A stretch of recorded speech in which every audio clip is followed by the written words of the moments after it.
तो चलिए आज हम देखते हैं षटभुज। तो षटभुज पे क्या होता है, ये 6 भुजाओं से घिरा हुआ क्षेत्र होता है।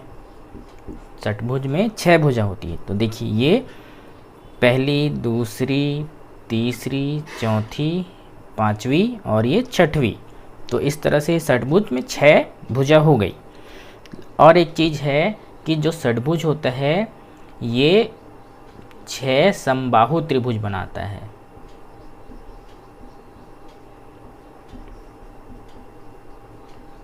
ठीक है, ये 6 समबाहु त्रिभुज बनाता है।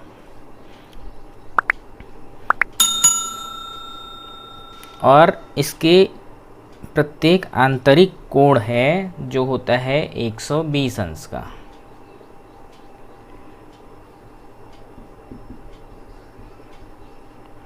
आंतरिक कोण 120 अंश का। इसके पहले वाले वीडियो में हमने बहुभुज के जो आंतरिक कोण निकालने का फॉर्मूला देखा था, उससे भी निकालोगे तो यही आएगा।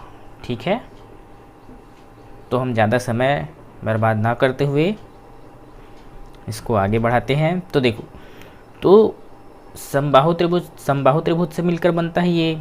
तो समबाहु त्रिभुज का क्षेत्रफल क्या होता है,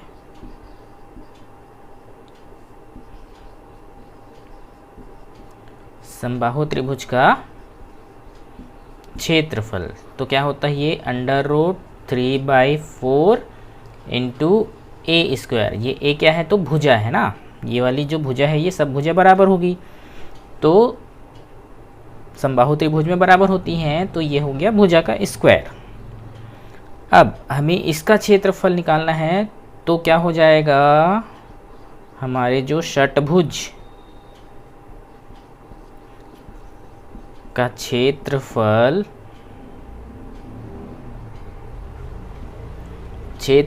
तो देखो समबाहु त्रिभुज है, तो ये एक समबाहु त्रिभुज हो गया यहाँ से यहाँ तक। तो इसमें कितने हैं, ये 1 2 3 4 5 6।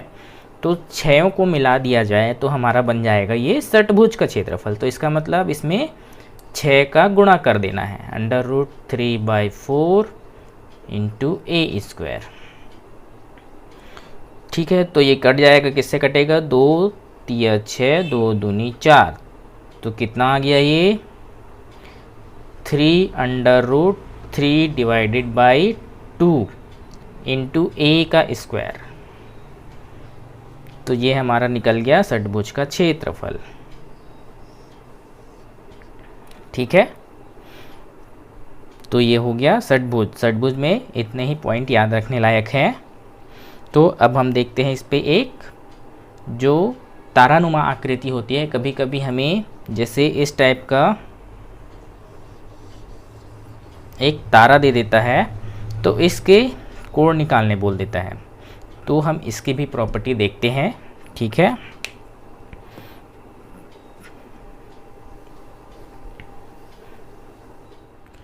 तो देखो अब तारानुमा जो आकृति है, ये आकृति बनता कैसे है, तो 2 तरीके से। एक तो बिना पेन उठाए सीधे इस तरह से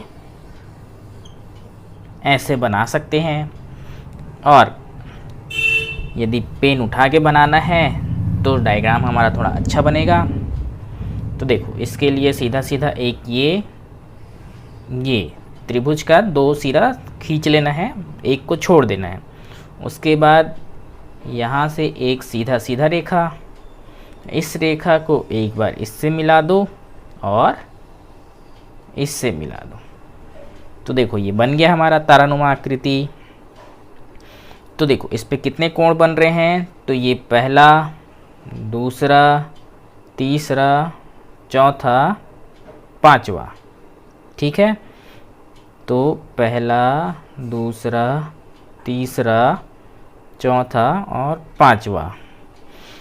तो इन्हीं सारे कोणों का योग जो है, देखो कोण फर्स्ट प्लस कोण सेकेंड प्लस कोण थर्ड प्लस कोण 4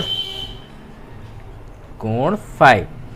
तो इनका सारे का योग जो है वो होता है 180 अंश। ठीक है, और यदि हमारा इन जोड़ों की संख्या मतलब कोणों की संख्या जो है बढ़ जाए और बढ़ते बढ़ते बढ़ते एम, अगर हमें कोण इस पे दिए हुए हैं, एम एंगल बनाता है ये तारा, तब हम कैसे निकालेंगे? तो इसके सभी आंतरिक कोणों का योग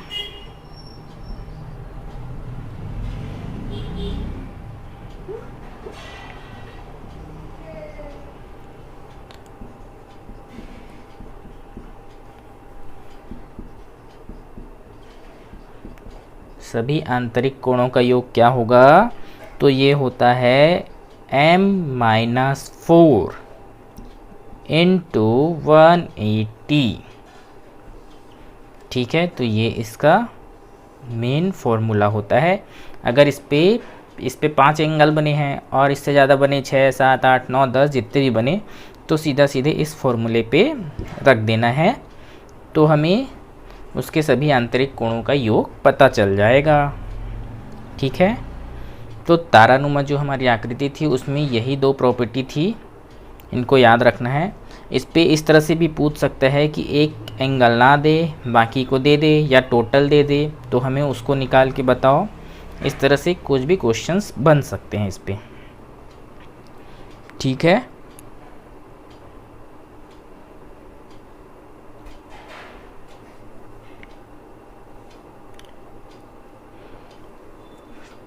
तो चलिए आज की क्लास यहीं तक। इसके आगे हम अपने नेक्स्ट वीडियो पे देखेंगे।